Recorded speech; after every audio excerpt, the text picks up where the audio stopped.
Պարոն Ղազարյան, փաստորեն քննվում է հակակոռուպցիոնի մոտից բերման ենթարկված քաղաքացիների հարցը, խափանման միջոցի հարցը, ու ինչպես տեղեկացանք, խուլիգանության հոդված է առաջադրվել, ոստիկանների ծառայողական պարտականություններին խոչընդոտելու հոդվածներ են առաջադրվել, ինչպես է գնահատում այս ամբողջ գործընթացը։ Ես ներկայ եմ եղել այդ օրվա իրադարձություններին եւ ականատեսն եմ։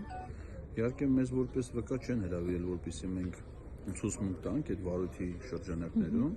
բայց ակնհայտ էր այնտեղ, որ ոստիկանությունը անհամաչափ ուժ կիրառեց ակցիայի մասնակիցների նկատմամբ, որովհետև դա ինքնաբուխ խաղաղ ակցիա էր, մեզնից ոչ մեկը հատուկ փողոց փակելու նպատակ չուներ։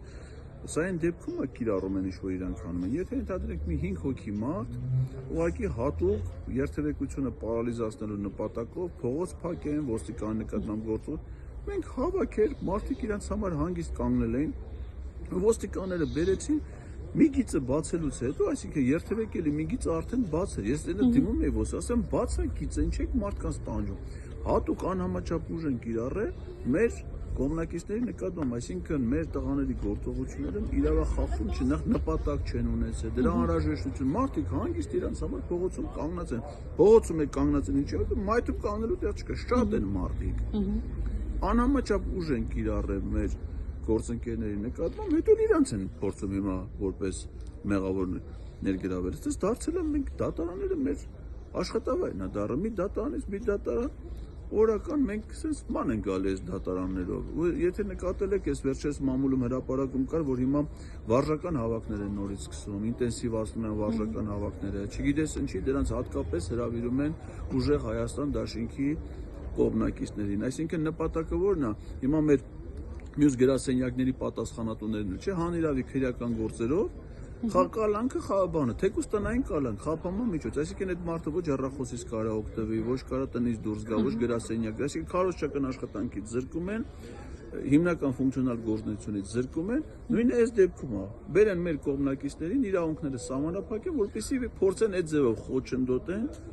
մեր քարոզարշավի կազմակերպական աշխատանքների իրականացումը, թե չէ այստեղ իրավական որևէ խնդիր գոյություն չունի։ Քաղաքական հետապնդում եք։ Քաղաքական հետապնդումը կոնկրետ այդ դեպքում ես ասում եմ, ականատես եմ ընդդեմ, ոչ մեկ իրավախախտում չի արել։ Այդ իրանց ասածը լում այն դեպքում, եթե հատուկ մարդիկ լում են ոստիկանների դեմ գործողություն, հանրավայրի կազմակերպիչները իրանք էին անընդհատ բարձրախոսով հորդորում եւ կողմնակիցներին որևէ սադրանքի չգնալ, ասում են, որ կարող է սադրանք հրահրողներ լինեն, տոն չտան դրանց, այսինքն մեր նպատակները ի սկզբանե մենք չէինք գնացել դատարանի, Սամվել Կարապետյանին դատում են, անիրավի գնացել ենք ի աջակցություն, մենք ոչ ոստիկանների հետ բախումների նպատակ ունենք, ոչ երթևեկությունը հատուկ պարալիզացնելու նպատակ ունենք, մենք գնացել ենք մեր զորակցությունը հայտնենք մեր քաղաքական ուժի առաջնորդին, ընդ պարզ հանրային քաղաքացիական գիտակցված վարքագիծ են դրսևորել բոլոր մասնակիցները եւ նրանց նկատմամբ անհամաչափ ուժ է կիրառվել, այդ անհամաչափ ուժ կիրառելուց հետո փոխանակ այդ ոստիկանության ղեկավար կազմին ովքեր այդ հրամանը տվել է նրանց բերեն ծառայողական լիազորություններ անփութորեն կատարելու, չարաշահելու համար պատասխանատվության ենթարկել։ Մատը խաղաղ ակցիայի մասնակիցներին են փորձում նման հետապնդումների ենթարկել։ Ես հույս ունեմ, որ գոնե դատարանը գոնե վարույթի իմաստով հասկանում, գոնե վարչական հսկողությունը կբավարարվի, այդ մարդիկ սա հնարավորություն գնան իրենց տները հասնեն իրենց ընտանիքներին։ Այսինքն ոստիկաններից է սկսվել։ Ոստիկաններից սկսել է եւ իրենց գործողությունների մեջ կա։ Ընդ եթե ապօրինության տարեր կա, միայն իրենց որովհետեւ իրանք այդ ուժը կիրառելու անհրաժեշտությունը չունեն, նորից եմ ասում, փողոցի մի երթևեկելի մասը արդեն բացվել էր, ընդ որում հանրահավաքի կազմակերպիչների հորդորով։ Ալիկա բարձրախոսը ձեռը խնդրում էր մարդկանց տեղափոխվեն այս հատված, որպեսզի երթևեկելի գոտին բացվի, ու դա եղել է։ Թե դրանից հետո իրենք ինչի որոշեցին, որ պիտի անհամաչափ ուժ կիրառեն լրիվ հերմեշտոզ քաշքշուկ առաջացնեն, այդ քաշքշուկի ժամանակ էլ այդ տղաներն են մեղադրում, ասում են չեք մեզ հրելուց հետո չեք ընկնում գետին, էլի։